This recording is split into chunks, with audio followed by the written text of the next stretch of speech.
नमस्कार, बहुत बहुत स्वागत आपका। मैं हूं आपके साथ मनुरा सक्सेना। पहले से ही कर्ज में डूबा पाकिस्तान सिंधु जल समझौते के सस्पेंड होने के बाद बूंद बूंद पानी के लिए तरस रहा है। अब लिहाजा पाकिस्तान गिड़गिड़ाता हुआ नजर आ रहा है। हालात ये हो गए हैं कि पाकिस्तान ने यानी कि उसके जल मंत्रालय ने भारत के जल मंत्रालय को जल सचिव को 4 बार पत्र लिखा है, ये कहते हुए कि आप इस संदेह को लेकर रिकंसीडर कीजिए। ऐसे में भारत का रुख क्या रहने वाला है? हालांकि पाकिस्तान इसके लिए वर्ल्ड बैंक तक पहुंचा, अमेरिका तक पहुंचा, और वहां क्या उसकी फटकार लगी या फिर उसको कोई भरोसा दिया गया? दुनिया इस मुद्दे को किस तरीके से देख रही है और भारत इसको लेकर आगे क्या कदम बढ़ाएगा, इसे समझने के लिए वरिष्ठ सहयोगी से हम बात करते हैं। अंशुल जी हमारे साथ हैं। अंशुल जी, सबसे पहले तो बताइए, जो 4 बार पत्र लिखा गया है पाकिस्तान की तरफ से, उसमें क्या कहा गया है, किस तरह की चिंता उसने जाहिर की है, और ये जो हमने सिंधु को रद्द किया ना, इसका असर पाकिस्तान में क्या है, ये भी बताएं।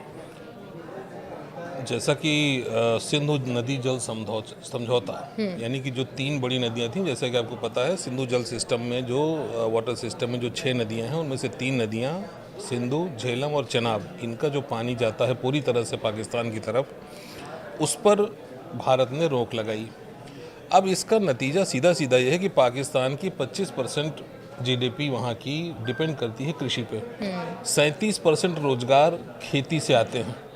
अब अगर खेती के लिए सबसे ज़रूरी चीज़ है सिंचाई के लिए सबसे ज़रूरी चीज़ है नदियों का पानी। नदियाँ, अगर आप नदियों के पानी का प्रवाह रुक जाएगा तो जाहिर सी बात है सिंचाई के साधन कम हो जाएंगे, सिंचाई नहीं हो पाएगी और एक बड़ा जीडीपी का एक बड़ा हिस्सा संकट में पड़ जाता है। पाकिस्तान की बेकरारी का कारण यही है। पाकिस्तान इसके लिए हर चंद कोशिश कर रहा है। वो डे 1 से, पहले दिन से ही उसने कई बार जहाँ जहाँ उसको मौका मिलता है उन फ्रंट्स पर भारत से अपने फैसले पर पुनर्विचार की बात कहता है। अभी कुछ दिनों पहले बिलावल भुट्टो के जैसे जब भारत ने अपना राजनीतिक प्रतिनिधिमंडल भेजना शुरू किया पूरे देश, पूरी दुनिया में, तो उसके साथ साथ पाकिस्तान ने भी देखा देखी एक शुरू किया। हाँ, तो बिलावल भुट्टो के नेतृत्व में एक उनका प्रतिनिधिमंडल गया और आखिरकार जा करके उन्होंने संयुक्त राष्ट्र में और वहाँ पर भी गुहार लगाई, पानी की बात कही।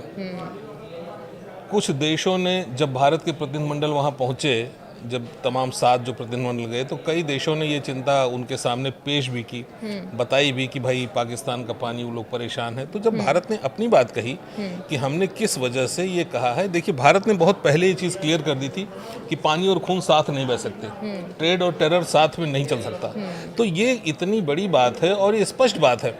ये 1960 से जो समझौता हम चलाते आए हैं, जिसको करगिल जैसा, ये 3 हमारे उसके पहले युद्ध हुए, अगर 48 को भी मान लें तो 4 कह सकते हैं। इतने युद्धों के बाद भी हमने कभी भी उस संधि को हमने तोड़ा नहीं, उस समझौते को हमने ब्रेक नहीं किया।